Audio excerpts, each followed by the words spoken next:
প্রিয় দর্শক, বিজয়ের এই মাসের আজকের দ্বিতীয় দিন ২রা ডিসেম্বর ২০২৪ আর বাংলা মাসের ১৭ই অগ্রহায়ণ ১৪৩১।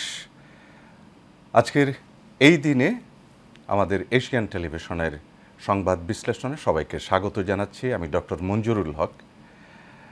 পুরো সময়টা কিন্তু আপনাদের সঙ্গে আছি, সংবাদ নিয়ে, সংবাদের শিরোনাম নিয়ে, তার বিশ্লেষণ নিয়ে, অতিথি নিয়ে, সব কিছু মিলে আজকের সমস্ত তথ্য আমরা দেবার চেষ্টা করব।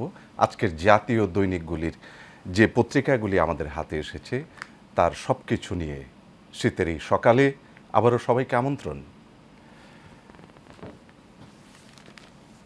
প্রিয় দর্শক, আমাদের পত্রিকার যে আয়োজন তার মধ্যে হাতে যথারীতি দেশ রূপান্তর দিয়ে শুরু করছি। সোমবারের আজকের এই দিনটির সকালের সংবাদ বিশ্লেষণটি। দেশ রূপান্তর তার হেডলাইন্সে প্রথমেই লাল কালিতে যেটি লিখল, সবচেয়ে বড় হেডলাইন সেটি হচ্ছে হাইকোর্টের সবাই খালাস, ২১শে আগস্ট গ্রেনেড হামলা মামলা। এখানে নিচে তারেক রহমান এবং লুৎফুজ্জামান বাবর এ দুজনের ছবিসহ নিচে লেখা হলো, বিচারিক আদালতে দেওয়া রায় এবং মামলার অভিযোগপত্রকে অবৈধ ঘোষণা। মুফতি হান্নানের দ্বিতীয় স্বীকারোক্তিমূলক জবানবন্দি নেওয়া হয়েছিল বেআইনি। রায়ের কারণ দেখে ও নির্দেশনা নিয়ে আপিলের সিদ্ধান্ত অ্যাটর্নি জেনারেল। স্বীকারোক্তির জবানবন্দিতে অন্য আসামিকে সাজা দেওয়া যায় না। ঘটনার প্রত্যক্ষদর্শী নেই বলেছে হাইকোর্ট। পত্রিকাটি তার সংবাদে যেটি বলছে, লিড নিউজে, বহুল আলোচিত ২০০৪ সালের ২১ আগস্ট গ্রেনেড হামলার ঘটনায় হত্যায় এবং বিস্ফোরক দ্রব্য আইনের মামলায় মৃত্যুদণ্ড ও যাবজ্জীবন পাওয়া সব আসামিকে খালাস দিয়েছে হাইকোর্ট। সেই সঙ্গে এর আগে বিচারিক আদালতের দেওয়া রায় এবং মামলার অভিযোগপত্রকে অবৈধ ঘোষণা করেছে হাইকোর্ট। এর ফলে বিএনপির ভারপ্রাপ্ত চেয়ারম্যান তারেক রহমান, সাবেক স্বরাষ্ট্র প্রতিমন্ত্রী লুৎফুজ্জামান বাবর সহ সব আসামি খালাস পেলেন। গতকাল রবিবার বিচারপতি AK-M আসাদুজ্জামান ও বিচারপতি সৈয়দ এনায়েত হোসেনের সমন্বয়ে গঠিত হাইকোর্টের দ্বৈত বেঞ্চ আলোচিত এই মামলার রায় ঘোষণা করেন। এর পাশেই আমরা যেটি দেখতে পাচ্ছি যে সংবাদটি, সেটি হচ্ছে শেখ হাসিনা ও ঘনিষ্ঠদের পাচার ৩০ লাখ কোটি। ড্রপ হেডে লেখা আছে শ্বেতপত্র হস্তান্তর। বাইলাইনে নিজস্ব প্রতিবেদকের এই রিপোর্টটি। এখানে লিড নিউজে যেটি, যখন যেখানে যা দেখানো প্রয়োজন পড়েছে তা দেখেই লুটপাট করেছেন সাবেক প্রধানমন্ত্রী শেখ হাসিনা ও তার ঘনিষ্ঠজনরা। গত ১৫ বছরে নজিরবিহীন লুটপাটের দৃষ্টান্ত স্থাপন করেছে শেখ হাসিনা ও তার দল আওয়ামী লীগ। তার পাশেই যেটি রয়েছে, ৩০ বছরে ডক্টর ইউনূস স্রোতের বিপরীতে স্বাধীন চিন্তা করেছে সিপিডি। আমরা নিচে যাচ্ছি, আপার ফোল্ডে আরও ৪ মামলায় সাজা আছে তারেক রহমানের। আত্মগোপনে জজ মিয়া সম্পর্কে আমরা জানি। ছোট দলের সভা সমাবেশে বাধা, রাজনৈতিক দলের সমাবেশে বাধা বৈষম্যহীন বাংলাদেশ বিনির্মাণের জন্য হুমকি, বলেছেন প্রফেসর আনু মোহাম্মদ। ক্রেডিট কার্ডের জন্য একটু দুঃসংবাদ আছে, ক্রেডিট কার্ডের সুদ হার বেড়ে সর্বোচ্চ 25%। লোয়ার ফোল্ডে যাই, ক্যাডার শব্দ বাদ দিতে সুপারিশ করবে কমিশন। একটু পড়ি এটির লিড নিউজটি। সিভিল সার্ভিসে ক্যাডার শব্দটি নেতিবাচক মনে করে তা বাদ দেওয়ার সুপারিশ করবে জনপ্রশাসন সংস্কার কমিশন।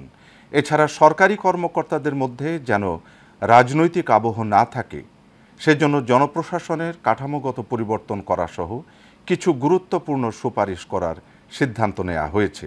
এ মাসের মধ্যেই চূড়ান্ত সুপারিশ সরকারের কাছে জমা দেওয়ার পরিকল্পনা করছে কমিশন। আমাদের বাম দিকে বিজয়ের মাস ডিসেম্বর, গানে স্লোগানে বিজয়, সালাম সালাম হাজার সালাম। আপেল মাহমুদের গাওয়া সুর করা এই গানটি কিন্তু আমাদের প্রাণের তন্ত্রীতে বেজে উঠেছে। রিপোর্টটি করেছেন শিমুল সালাউদ্দিন। সামনে একটু কঠিন সময় পার করতে হবে, সেনাপ্রধানের কথা এটি। অবাধ্য হলেই ছানুর নির্যাতন। জামালপুর পৌরসভায় সাবেক মেয়র সানোয়ার হোসেন সানু। আমরা প্রথম পৃষ্ঠার দেশ রূপান্তর এই কথাগুলো পেয়েছি। শেষ পৃষ্ঠাতে একটু নজর দিয়ে অন্য পত্রিকায় যাব। শেষ পৃষ্ঠার প্রধান ছবিটির যে ক্যাপশন দেয়া হয়েছে, গ্রেনেড হামলা মামলায় বিএনপির ভারপ্রাপ্ত চেয়ারম্যান তারেক রহমান খালাস পাওয়ার পর গতকাল দলের কেন্দ্রীয় কার্যালয়ের সামনে আনন্দ মিছিল। ঠিক তার পরেই দুর্ঘটনার 17.91% ব্যাটারি জানে। এটি এখন আমাদের জাতীয় দুর্ভোগে পরিণত হয়েছে। বুলেট পয়েন্টে যেগুলো লেখা আছে সেটি একটু দেখে নেই। স্থিতাবস্থার সুযোগে নগর জুড়ে দাপিয়ে বেড়াচ্ছে ব্যাটারি রিক্সা। গ্যারেজে বেড়েছে নতুন ব্যাটারি রিক্সা বানানোর সংখ্যা। রাজনৈতিকভাবে ব্যাটারি চালিত যানবাহনের মানদণ্ড তৈরির তাগিদ। দ্রুত নীতিমালার দাবি ব্যাটারি রিক্সা ভ্যান সংগ্রাম পরিষদের। এস আলমের বিরুদ্ধে 2000 কোটি টাকার খেলাপির মামলা। চিন্ময় কৃষ্ণ দাসের জামিন শুনানি আগামীকাল। প্রিয় দর্শক যারা ছিলেন, দেশ রূপান্তর নিয়ে কথা বলছিলাম। জনকণ্ঠ আমাদের জাতীয় আরেকটি পত্রিকা, তার ফোলিও লাইনে লিখেছে বিজয়ের মাস। বিজয়ের মাসের ছবি দেয়া আছে। পত্রিকাটি ফোলিও লাইনে লেখে নীতির প্রশ্নে আপসহীন দৈনিক জনকণ্ঠ। ব্যানার হেডলাইন একদম 8 কলাম জুড়ে তারেক বাবর সহ সবাই খালাস। নিচের ছবিটি তার ক্যাপশনে দেয়া আছে, গ্রেনেড হামলা মামলা রায়ের পর রবিবার সুপ্রিম কোর্টে সাংবাদিকদের সঙ্গে কথা বলেন আসামি পক্ষের আইনজীবী SM শাহজাহান। 21 আগস্ট গ্রেনেড হামলা মামলার রায়। এর ড্রপ হেডে বিচারিক আদালতের রায় বেআইনি ও অবৈধ এটি লেখা হয়েছে পূর্ণাঙ্গ রায় দেখে আপিলের সিদ্ধান্ত অ্যাটর্নি জেনারেল। মৃত্যুদণ্ডপ্রাপ্ত 19, যাবজ্জীবন প্রাপ্ত 19 জন ও বিভিন্ন মেয়াদে দণ্ডপ্রাপ্ত সবাই খালাস। নিচে আমরা ছবি দেখছি তারেক রহমান এবং লুৎফুজ্জামান বাবরের। তার নিচে লেখা আছে তারেক রহমান শীঘ্রই ফিরছেন। বাঁদিকে আমাদের হাতে যে শিরোনামটি আছে সেটি হলো বিগত সরকারের আমলে বছরে $16 বিলিয়ন পাচার, দেশের অর্থনীতির ওপর শ্বেতপত্র প্রণয়ন কমিটির চূড়ান্ত রিপোর্ট। আমরা একটু লোয়ার ফোল্ডে যাই। লোয়ার ফোল্ডে চলতি মাসে শৈত্যপ্রবাহ ও ঘূর্ণিঝড়ের পূর্বাভাস, সুতরাং আমাদের কিন্তু তৈরি থাকতে হবে। তার নিচে বলা হচ্ছে তেঁতুলিয়ায় তাপমাত্রা 10 ডিগ্রির ঘরে। নিচের যে ছবিটি আছে লোয়ার ফোল্ডে তার ক্যাপশনটা একটু জানিয়ে দিই।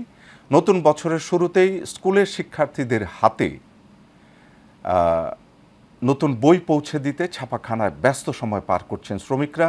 রবিবার মাতোয়াইল থেকে তোলা ছবি। এটি আমাদের ছাত্রছাত্রী বন্ধুদের জন্য একটি সুখবর যে তাদের হাতে নতুন গন্ধওয়ালা বই কিন্তু কিছুদিন পরেই পৌঁছে যাবে। প্রমাণ হলো তারেকের বিরুদ্ধে সব মামলাই ছিল ষড়যন্ত্রমূলক, বলেছেন ফখরুল। পত্রিকাটির শেষ পৃষ্ঠাতে দার্জিলিং যেতে হবে না, সমতল থেকেই দেখা যাবে কাঞ্চনজঙ্ঘা। আর এর পাশে আমরা দেখছি গণতান্ত্রিক ও ন্যায়ভিত্তিক সমাজ গঠনের সিপিডি সবসময় সচেষ্ট। ভিডিও বার্তায় প্রধান উপদেষ্টা। নীতি বাস্তবায়নে ব্যর্থতা নিয়ে আলোচনা হওয়া দরকার। সিপিডির 30 বছর পূর্তির আলোচনায় রেহমান সুবহান। আমরা জনকণ্ঠ নিয়ে কথা বলছিলাম। প্রিয় দর্শক,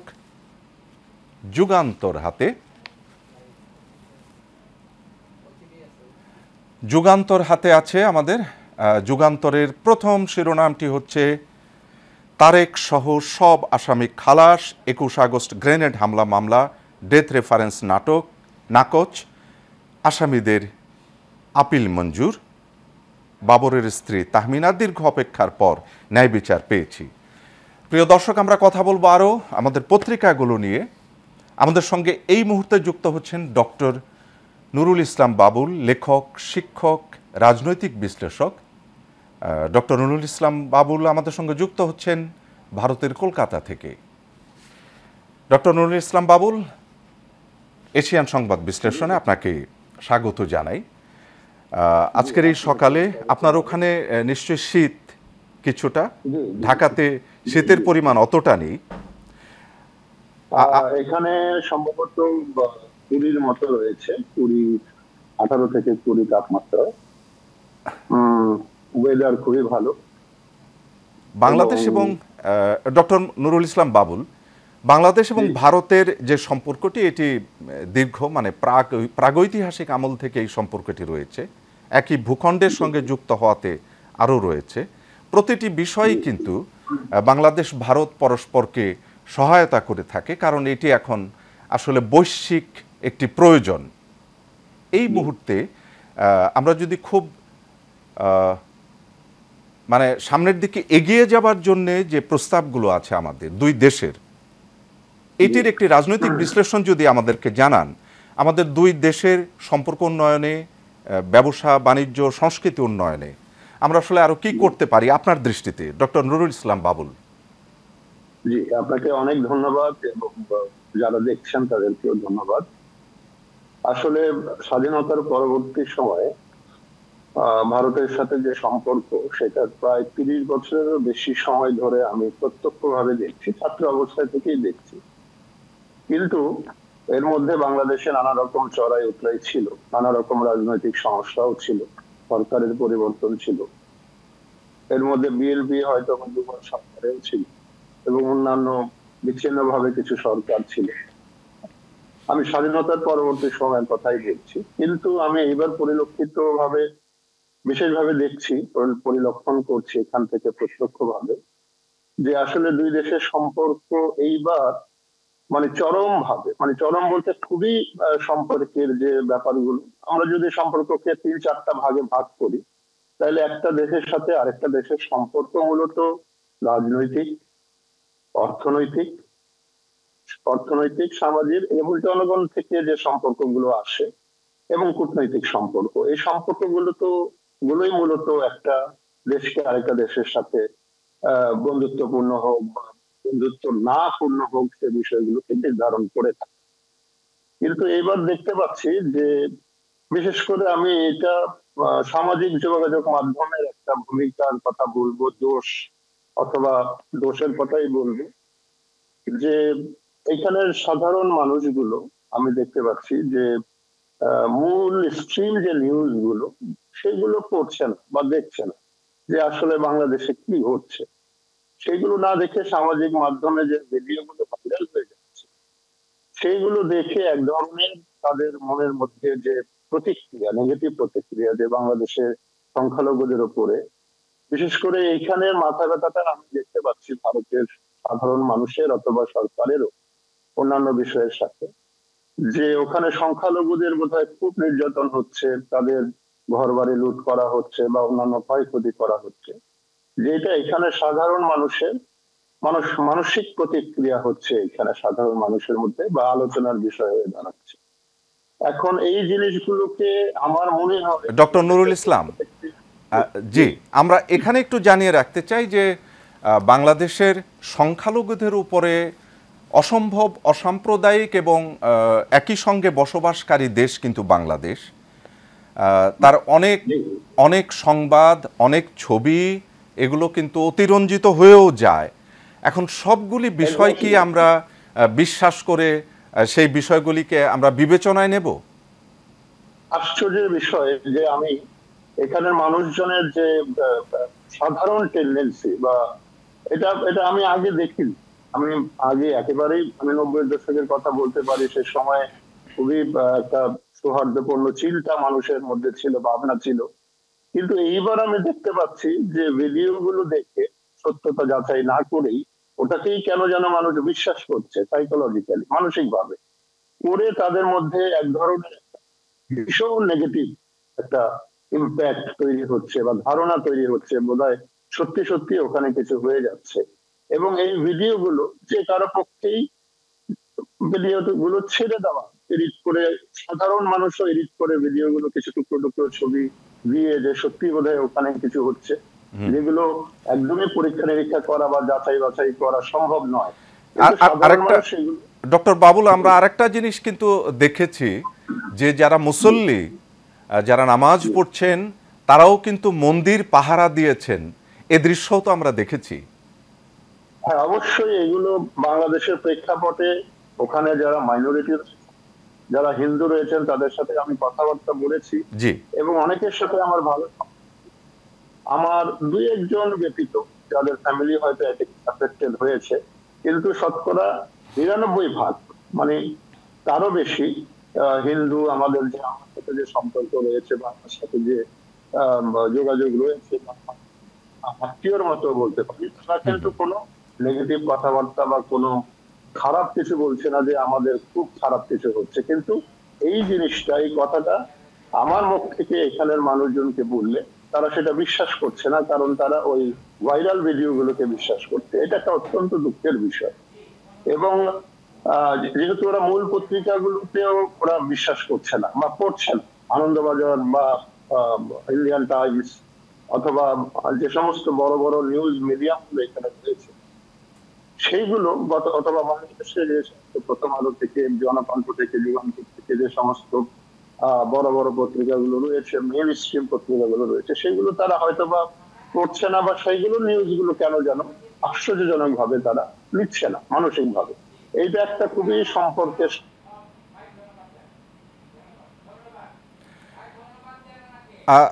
সম্পর্কের জন্য এটি একটু জটিল হয়ে যায়।